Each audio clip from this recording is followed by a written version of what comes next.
The tropical sun blazed over Clark Field in the Philippines, its heat shimmering off the cracked tarmac on January 15, 1942.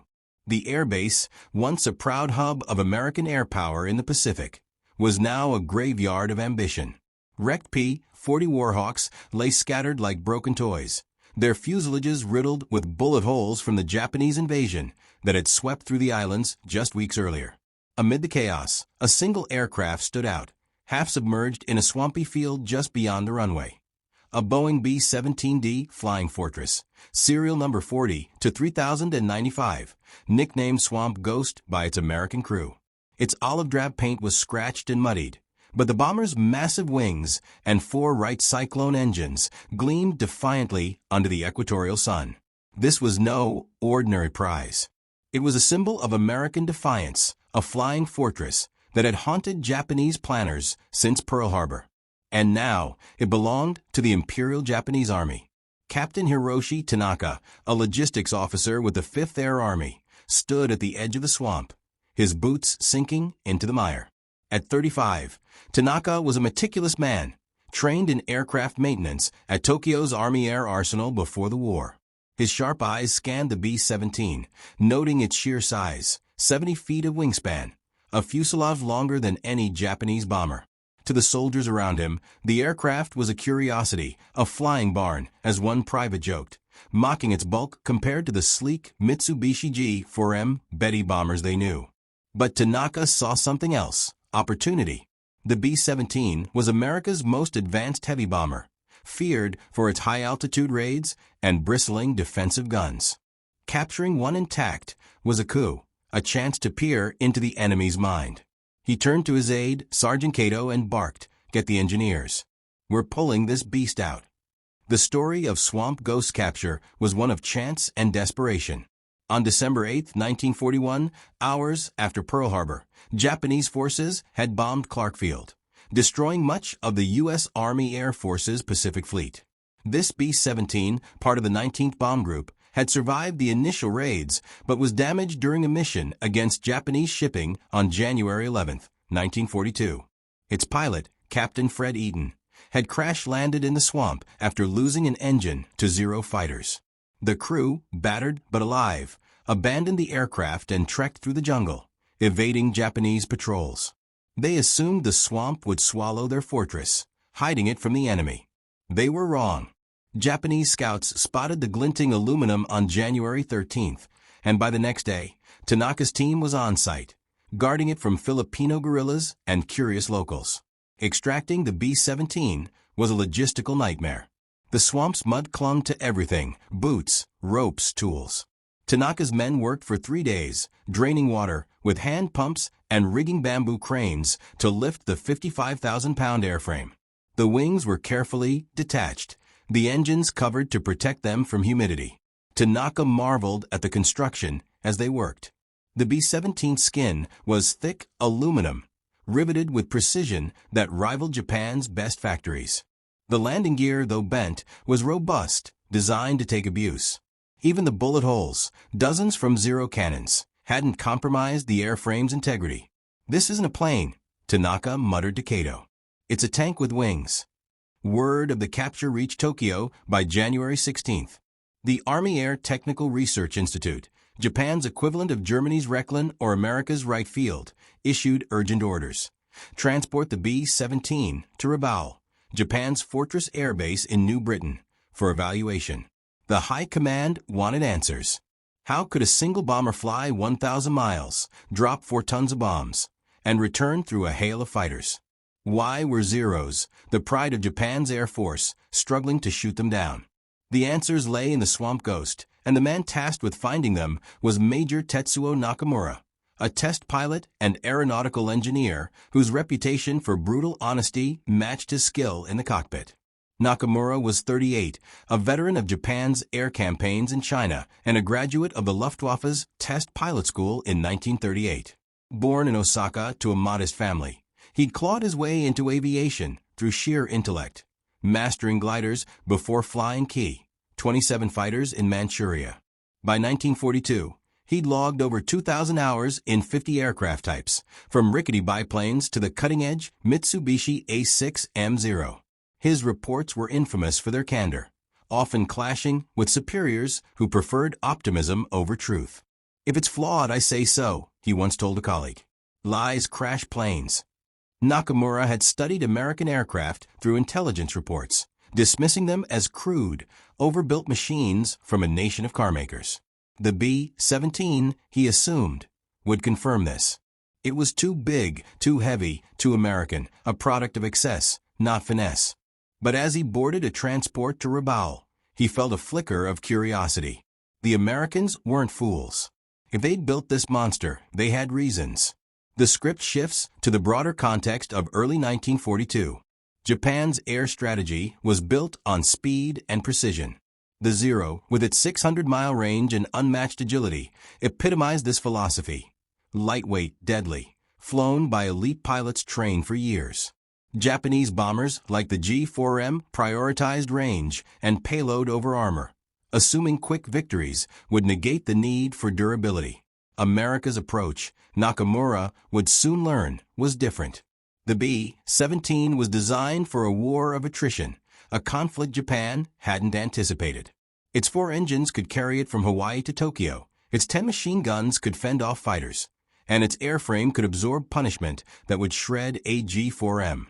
The Swamp Ghost was more than a captured plane. It was a window into a philosophy Japan hadn't yet grasped. Tanaka's team completed the extraction on January 20th. The B-17's components were loaded onto a freighter bound for Rabaul, escorted by Zero fighters to deter American P-40s prowling the Pacific. As the ship sailed, Tanaka stood on deck, staring at the disassembled wings lashed to the hull. He thought of the war's opening days, Pearl Harbor, Singapore, the Philippines, when Japan seemed invincible. But rumors were spreading. B-17's bombing from 30,000 feet, untouchable by Zeros, American factories churning out planes faster than Japan could destroy them. Tanaka wasn't an engineer like Nakamura, but he sensed something ominous. This bomber, scarred but unbowed, wasn't just a machine. It was a warning. Back at Clark Field, a young private asked Tanaka why they were bothering with a wrecked American plane. "Because," Tanaka replied, "this wreck might teach us how to win, or why we'll lose."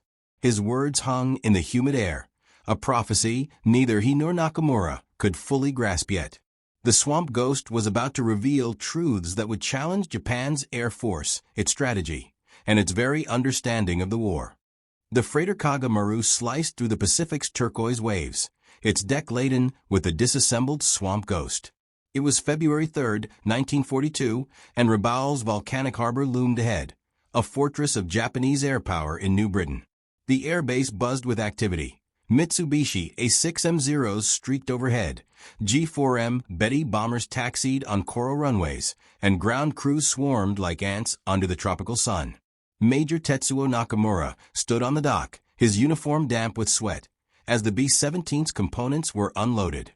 The wings, fuselage, and engines were a puzzle of American engineering, and Nakamura, the Army Air Technical Research Institute's top test pilot, was tasked with solving it.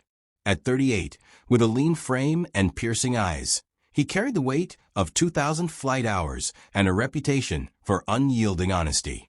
He'd flown everything from Ki-15 reconnaissance planes to captured Chinese Curtiss Hawks, but this was different. The B-17 was America's pride, a bomber that defied Japan's Zeros. Nakamura's skepticism was palpable. He expected a crude machine, not a masterpiece. Joined by Lieutenant Kenji Sato, a 25-year-old pilot with boyish enthusiasm, and Dr. Aiko Yamada, a metallurgist from Tokyo University, Nakamura approached the reassembly site. The Swamp Ghost, now bearing Japanese Hainamura markings, was taking shape in a guarded hangar. Its 103-foot wingspan dwarfed the G-4MS nearby, drawing jeers from mechanics. "It's a whale," one shouted. Nakamura ignored them, circling the bomber. Bullet holes pockmarked the fuselage, souvenirs from Zero attacks, yet the airframe held firm. The aluminum skin was thick, 1.5 millimeters in critical areas, Yamada noted, compared to the G-4MS 0.8 millimeters. "This isn't crude," she said. running her hand over a seamless weld. "This is mass production perfected." Nakamura nodded, noting the precision rivets, each spaced with machine-like consistency. Japan's factories, strained by resource shortages, couldn't match this. The cockpit was a revelation. Nakamura climbed inside, settling into the pilot's seat. It was spacious, almost luxurious compared to the G-4MS cramped confines, where pilots hunch for hours. The B-17's gauges were clear, labeled in English but intuitive, with color-coded dials, green for safe, red for danger. Sato, squeezing into the co-pilot seat, grinned. "I could live in here," he said. The canopy offered 180-degree visibility, unlike the G-4MS narrow slits. Yamada pointed out the control yokes, dual, redundant, designed for co-pilots to take over if one was wounded. "They expect battle damage," she said. "Our bombers don't." Nakamura's mind raced. Japan's designs assumed skilled pilots and perfect conditions. The B-17 was built for chaos. Sato explored the gunner stations, marveling at the .50 caliber Browning machine guns, 10 of them, covering every angle. Each fired 750 rounds per minute, outclassing the G-4MS 7.7mm guns. "A0 gets close, it's shredded," Sato said, testing a turret's smooth hydraulics. Nakamura examined the bomb bay, capable of carrying 17,600 pounds, twice the G-4MS payload. The Wright Cyclone engines, each producing 1,200 horsepower, were monsters compared to the G-4MS 1,000 horsepower Kase engines. But what struck Nakamura was the simplicity. The B-17 systems were modular, designed for quick repairs. Japan's bombers required skilled mechanics. The B-17 could be fixed by novices under fire. Historical context framed their inspection. By February 1942, Japan's Air Force dominated the Pacific, but cracks were showing. B-17s from Hawaii and Australia were bombing Japanese shipping, flying 1,000-mile missions that Zeros couldn't match. Intelligence reports noted their resilience, fortresses returning with engines shot out, wings torn, yet still airborne. Nakamura recalled a briefing. A B-17 over Wake Island absorbed 200 cannon rounds and landed safely. Propaganda, he'd scoff then. Now, seeing the swamp ghost's overbuilt frame, he wasn't so sure. The Americans weren't building for elegance. They were building for survival. As night fell over Rabaul, Nakamura stood outside the hangar, staring at the bomber's silhouette. "This isn't just a plane," he told Yamada. "It's a strategy." Back in Rabaul's workshops, Nakamura's team tore into the swamp ghost. Dr. Aiko Yamada led the analysis, dissecting the airframe with surgical precision. She found self-sealing fuel tanks, rubber-lined, closing around bullet holes, a technology Japan's bombers lacked. "A G-4M takes one hit, it burns," she said. The B-17's wiring and hydraulics were redundant, allowing it to function with half its systems shot out. Nakamura organized a mock combat test. 0 pilots simulated attacks, diving at the grounded B-17. The .50 caliber guns' overlapping arcs created a deadly bubble. Sato calculated a 0 had 3 seconds to attack before being shredded. "No wonder our pilots complain," he said. Nakamura's mind shifted to strategy. Japan's Air Force was built for short, decisive campaigns, Zeros for dogfights, G-4MS for pinpoint strikes.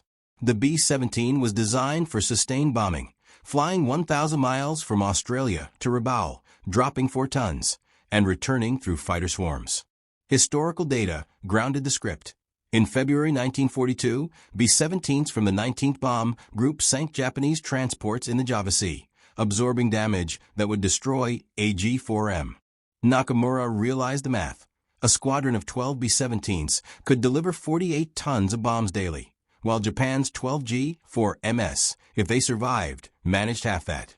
America's factories, unbombed and flush with steel, produced 60 B-17s a month. Japan's Mitsubishi plants, hampered by shortages, managed 20 G-4MS. The script explores Japan's strategic blind spot. Nakamura recalled his 1938 training in Germany, where Luftwaffe officers dismissed Allied bombers as clumsy.